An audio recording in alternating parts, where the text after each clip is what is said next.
Hi everyone, welcome back to another video. Today we are going to talk about top 10 best sword fighting anime series. So if you enjoyed the video, please leave a like, and if you are new, don't forget to subscribe as well as turn on the notification bell. Now without any further delay, let's begin.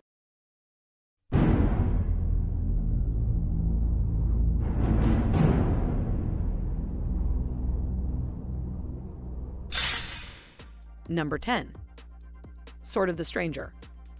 In the Sengoku period of Japan, a young orphan named Kataru and his dog Tabimaru steal from unsuspecting villagers in order to make ends meet. However, Kataru is forced to remain on the run when he finds himself being hunted down by assassins sent by China's Ming dynasty for mysterious reasons not involving his petty crimes. Fortunately, the duo run into Nanashi, a Ronin who has taken refuge in a small temple, when Kataru is attacked and Tabimaru poisoned. Although the samurai saves the helpless pair from their pursuers, he feels that there is no need to help them further. But when offered a gem in exchange for his services as a bodyguard, he reluctantly accepts Kataru's offer of employment, just until Tabimaru is healed and the two reach their destination. As the three set out on a perilous journey, it soon becomes evident that their path is riddled with danger. 銀さんこれいつもより画面大きくないですか？そうだよ新八。アニメ銀玉もいよいよ銀幕デビュー。これでやっとジャンプ人気アニメの仲間入りね。ゲストに Number 9. Gintama, the movie. Jintoki and his Yorozuya friends, or rather, employees suffering under labor violations, Shinpachi and Kagira, continue to scrape by in the futuristic, alien-infested city of Edo. They take on whatever work they can find while trying not to get involved in anything too dangerous. But when Katsura, the leader of the Jui rebels and Jintoki's longtime acquaintance, disappears after being brutally attacked by an unknown assassin, Shinpachi and Kagira begin an investigation into his whereabouts and the identity of the assailant. Meanwhile, Jintoki takes on a seemingly unrelated job.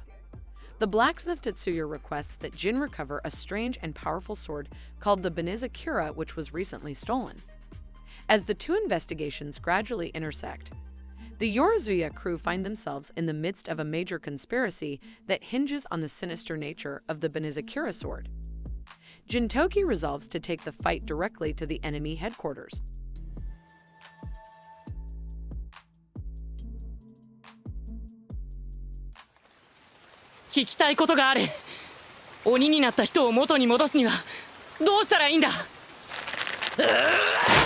Number 8.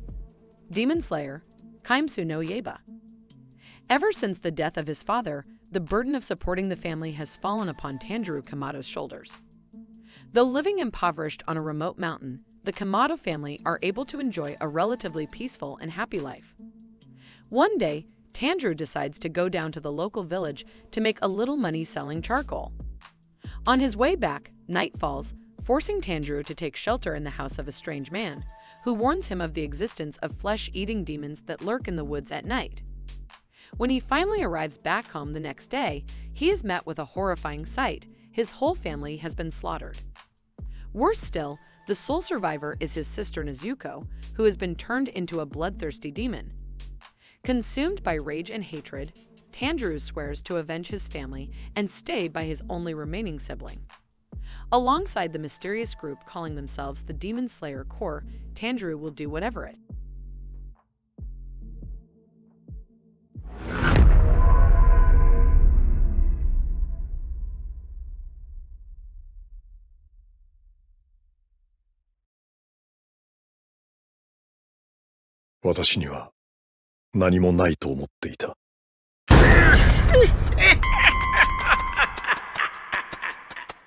Number 7.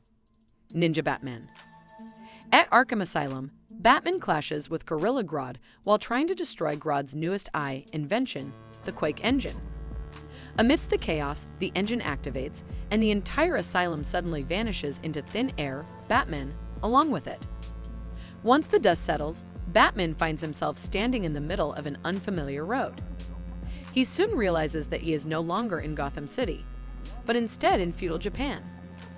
The amazement quickly fades as samurai descend upon him, seeking to take his life.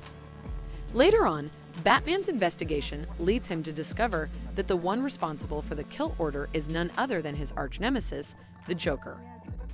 Following an encounter with Catwoman, he learns that the asylum's criminals had teleported there 2 years earlier, each ruling over a piece of Japan, with Joker being the dominant warlord.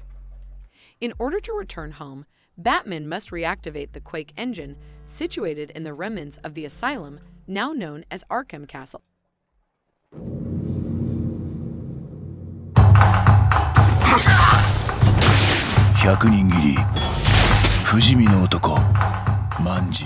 Number 6. Blade of the Immortal. Manji is an infamous swordsman in feudal Japan who is known as the 100-Man Killer, as he has killed 100 innocent men. However, there is something far more frightening than his ominous reputation: the fact that he is immortal. This is the handiwork of 800-year-old Nunye Bakuni, who placed bloodworms capable of healing almost any wound in Manji's body. To atone for his crimes, Manji resolves to kill 1,000 evil men. Yame Bakuni agrees to this proposal, saying that if he succeeds, she will undo his curse of immortality. Soon after this promise, Manji meets Rin Asano, a 16-year-old girl who requests Manji's assistance in killing those who slaughtered her parents.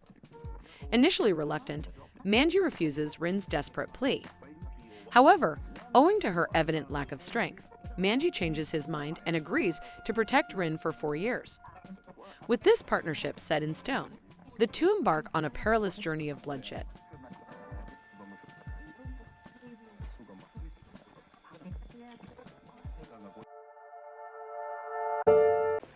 Nobody else can see what I see. It's a being that dwells beyond normal people's sight. What's so special about me that I can see them now? Number 4. Noragami. In times of need, if you look in the right place, you just may see a strange telephone number scrawled in red. If you call this number, you will hear a young man introduce himself as the Yado god. Yado is a minor deity and a self-proclaimed delivery god who dreams of having millions of worshippers. Without a single shrine dedicated to his name, however, his goals are far from being realized.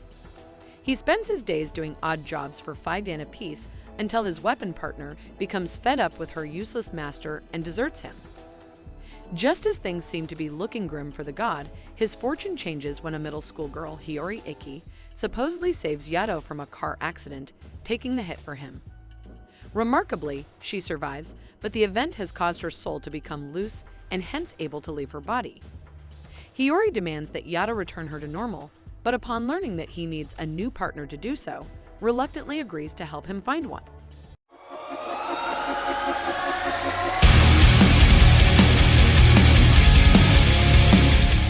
Number 3.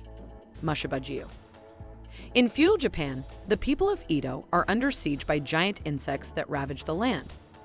The people desperately beg the government to do something about it. Thus, the Insect Magistrate Office is established, gathering strong warriors to defend against the onset of pests. Mushiba-jiu follows Jinbe Tsukushima, a young man striving to be a master swordsman like his father. To atone for a horrific incident that occurred at his fault, Jinbe seeks to take his father's place as a member of the Insect Magistrate Office.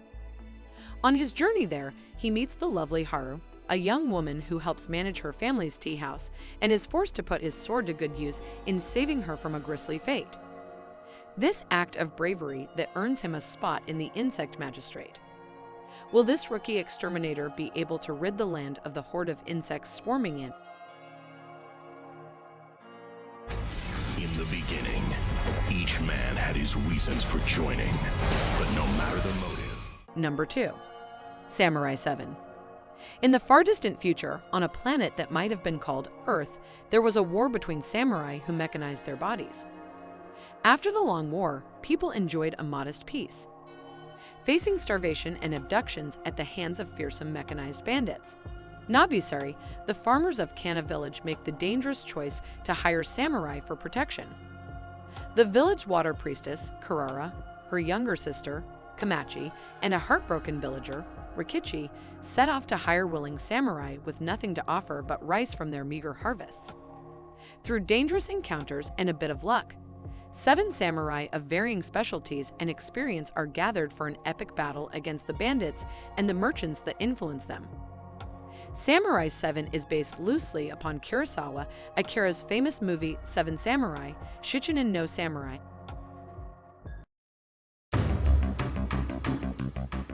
俺は奪う側の人間だ。才蔵は私にとってあったかい光だから。